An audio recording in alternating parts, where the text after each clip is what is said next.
महाराष्ट्र. काल 31 ऑगस्ट 2025 दरे गावातून पत्रकारांनी जबाब मागितला तेव्हा उपमुख्यमंत्री आणि शिवसेना नेते एकनाथ शिंदे यांनी मराठा आरक्षणाबद्दल खालीलप्रमाणे स्पष्ट भूमिका मांडली आहे. पत्रकारांनी विचारले, फडणवीसांना अडचणीत आणण्यासाठी तुम्ही आंदोलनाला मदत करता का? यावर एकनाथ शिंदे म्हणाले, मी सगळं खुलेआम करतो, लपून छपून, बंद दाराआड काही करत नाही. तिथून त्यांनी उद्धव ठाकरे यांच्या सरकारवरही टीका केली, म्हणाले की 2019 मध्ये जनतेच्या पाठीत खंजीर खुपसला होता आणि ते तो दुरुस्त करत आहेत. सरकार जबाबदारीने निर्णय घेणार असल्याचं स्पष्ट केले. विरोधक संभ्रम निर्माण करण्याचा प्रयत्न करत आहेत, मात्र सरकार योग्य निर्णय घेण्यासाठी समर्थ आहे. त्याच राज्य पत्रकार परिषदेत मराठा आरक्षणाच्या संदर्भात एकनाथ शिंदे म्हणाले, पेक्षा जास्त आतापर्यंत कुणबी नोंदी मिळत नव्हत्या, पण सध्या कुणबी प्रमाणपत्र आणि नोंदी मिळू लागल्या आहेत. 10% आरक्षण आम्ही दिलं आहे. इतर समाजाला मिळणारे लाभ मराठा समाजालाही देता येतील. त्यांनी स्पष्ट केले की ते सरकार सकारात्मक आहे आणि आरक्षणासाठी योग्य ते पाऊल उचलत आहेत. तर चला पाहूया दरे या गावातून उपमुख्यमंत्री एकनाथ शिंदे यांनी पत्रकारांना कशा प्रकारे सडेतोड उत्तर दिली. तुमचं अपयश झाकण्यासाठी आमच्यावर आरोप करू नका. तुम्ही जे काय भूमिका आहे तुम्ही स्पष्टपणे मांडा. तुमची भूमिका काय आहे? म्हणजे ओबीसी मधून आरक्षण देण्याची भूमिका आहे. काही लोक बोलतात पाठिंबा देत आहेत, चांगलं आहे, परंतु जेव्हा आम्ही बैठकीला बोलवतो त्यावेळेस मात्र बैठकीला येत नाहीत. म्हणजे एक तुम्ही बाहेर एक बोलायचं, आतमध्ये एक बोलायचं, मराठा समाजाबरोबर वेगळं खेळायचं, ओबीसी बरोबर वेगळं खेळायचं. ह्या दुटप्पीपणा सोडला पाहिजे. आम्ही सरकार म्हणून आमची जबाबदारी आहे. सरकार म्हणून प्रत्येक घटकाला, प्रत्येक समाजाला न्याय देण्याचं काम, त्यांना मुख्य प्रवाहात आणण्याचं काम ही सरकारची जबाबदारी आहे. ती आम्ही पार पाडणार, बिलकुल पार पाडणार. परंतु अशा प्रकारचे दुटप्पीपणाची भूमिका जे लोक घेत आहेत त्यांनी कृपया करून या ठिकाणी आपलं भूमिका जी आहे स्पष्ट केली पाहिजे. मराठा समाजाबद्दल काय, ओबीसी समाजाबद्दल काय.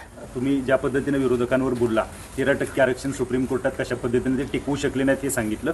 मात्र शरद पवारांनी आरक्षणाबद्दल परवा एक असं वक्तव्य केलंय की तामिळनाडूमध्ये आरक्षणाची मर्यादा वाढून 72% नेली आहे. राज्यात सुद्धा ते शक्य आहे. मात्र राज्यातल्या जे मुख्यमंत्री आहेत त्यांनी केंद्राकडे जर प्रयत्न केले तर ते मिळू शकेल घटना बदलल्यानंतर.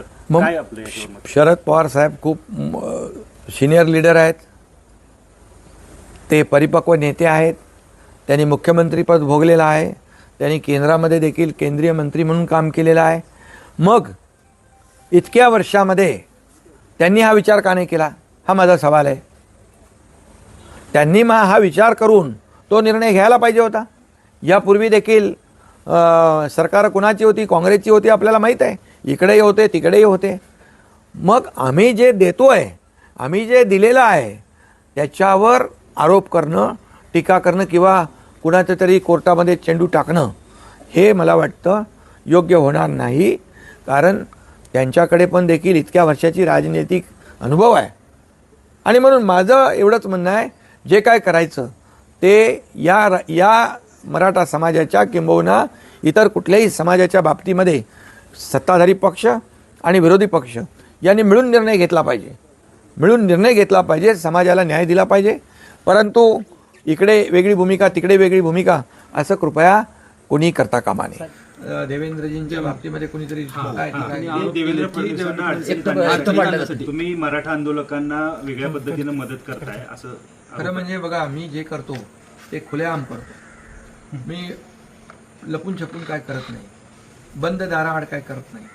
आणि म्हणून जे मी केलं, जे पाप पूर्वीच्या मुख्यमंत्र्यांनी केलं होतं 2019ला मॅन्डेट असताना, देवेंद्रजींच्या बरोबर या महाराष्ट्राच्या जनतेच्या बरोबर त्यांच्या पाठीत जो खंजीर खुपसला होता आणि मॅन्डेटला डावलून लाताडून सरकार स्थापन केलं होतं मुख्यमंत्री पदाच्या खुर्चीसाठी, ते दुरुस्त करण्याचं काम या एकनाथ शिंदेनी केलं आहे.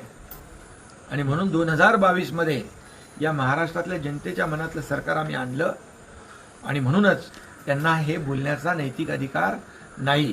देवेंद्रजी आणि आम्ही ताकदीने, मजबूतीने या ठिकाणी या सर्व जे काही प्रसंग येतील त्यांना तोंड देऊ आणि सरकार म्हणून योग्य तो निर्णय घेऊ. हे लपून छपून काम करण्याचं माझं सवय नाही आहे.